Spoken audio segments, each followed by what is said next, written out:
Pengadilan Tindak Pidana Korupsi Tipikor Jakarta kembali menggelar sidang lanjutan kasus mega proyek KTP elektronik dan rencananya akan ada 8 orang saksi yang akan dihadirkan hari ini. Sidang ke-8 kali ini akan fokus tentang pengadaan barang termasuk indikasi penyimpangan saat pengadaan barang yang terjadi dalam kasus proyek KTP elektronik.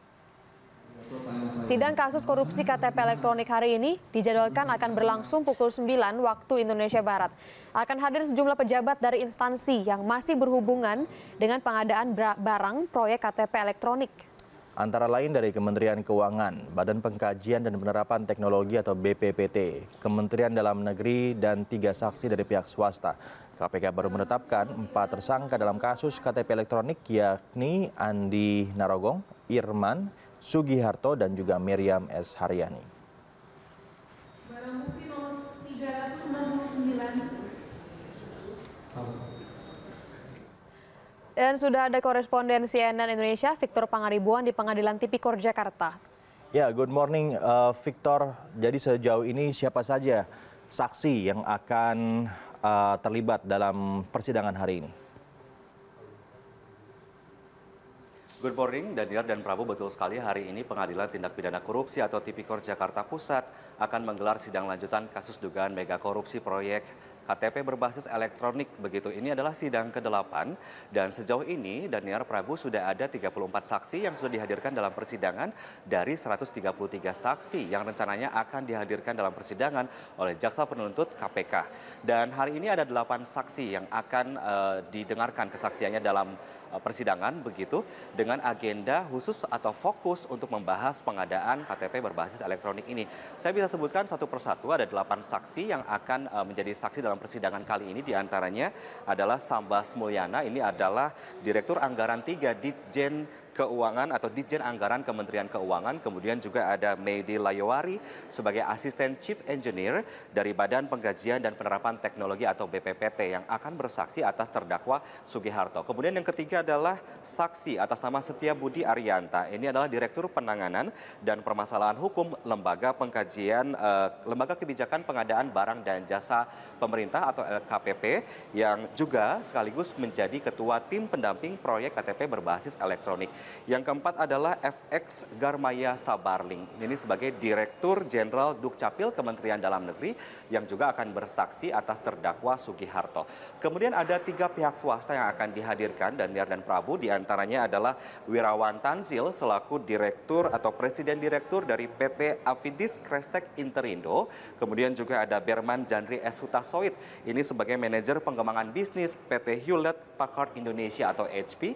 Kemudian juga ada Dedi Priyono, seorang wira swasta, Home Industry Jasa Elektroplating. Kemudian yang terakhir, yang ke-8 adalah saksi dari Kementerian Luar Negeri, yaitu ada Christian Ibrahim selaku staf Pusat Komunikasi Kementerian Luar Negeri. Belum diketahui memang keterlibatan Christian Ibrahim ini dalam kasus ini, namun menurut data yang saya dapatkan bahwa Christian Ibrahim ini bersama dengan Lembaga Sandi Negara pernah membuat atau menyusun suatu makalah yang berjudul Rancang Bangun Sistem Repositori Dokumen Elektronik dengan menerapkan Digital Signature. Nah, memang diduga proyek KTP berbasis elektronik ini ide dasarnya didapat dari makalah yang disusun oleh Christian Ibrahim ini. Namun keterlibatannya nanti akan kita ketahui di persidangan sejauh mana keterangan yang akan diberikan. Sekedar untuk mereview kasus ini, Prabu dan Niar, bahwa hari ini memang agenda sidang untuk membahas pengadaan KTP berbasis elektronik dalam kasus ini, begitu. Karena disinyalir ada beberapa penyimpangan-penyimpangan yang dilakukan selama pelaksanaan pengadaan KTP berbasis elektronik. Yang pertama adalah tentang spesifikasi teknis langsung penunjukan merek dagang yang sudah ditunjuk langsung oleh terdakwa, di mana terdakwa Irman ini mengarahkan terdakwa Sugiharto menggunakan mesin cetak, afis, kemudian perangkat keras dan perangkat lunak dengan menyebutkan langsung merek dagang yang tertera dalam pengadaan KTP berbasis elektronik ini.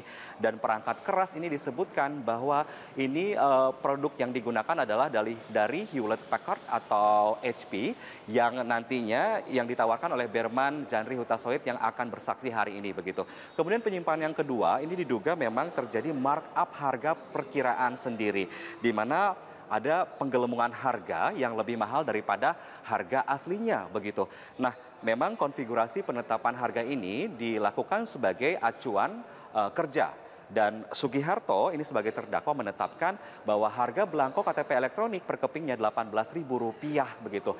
Dan acuan ini juga ditandatangani oleh Sugiharto dalam acuan kerja yang disusun oleh FX Gamaria Sabarling yang juga akan dijadikan saksi hari ini.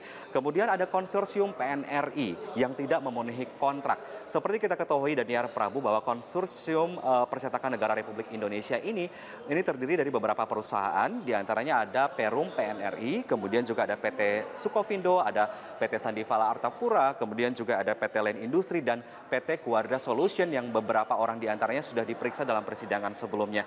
Nah, menurut kontrak kerjasama, memang konsorsium ini memang dihibahi atau diminta untuk bertanggung jawab terhadap proses pengadaan dan juga distribusi belangko KTP berbasis elektronik, di mana harus menyediakan belangko iktp ini sebanyak 172 juta keping secara bertahap, di mana tahun 2011 diminta menyediakan 65 juta keping, kemudian pada tahun 2012 105 juta keping belangko. Namun pada faktanya tidak sesuai dengan kontrak kerjasama. Konsorsium PNRI ini malah mensubkontrakkan proyek-proyek pengadaan KTP berbasis elektronik ini kepada perusahaan-perusahaan lainnya.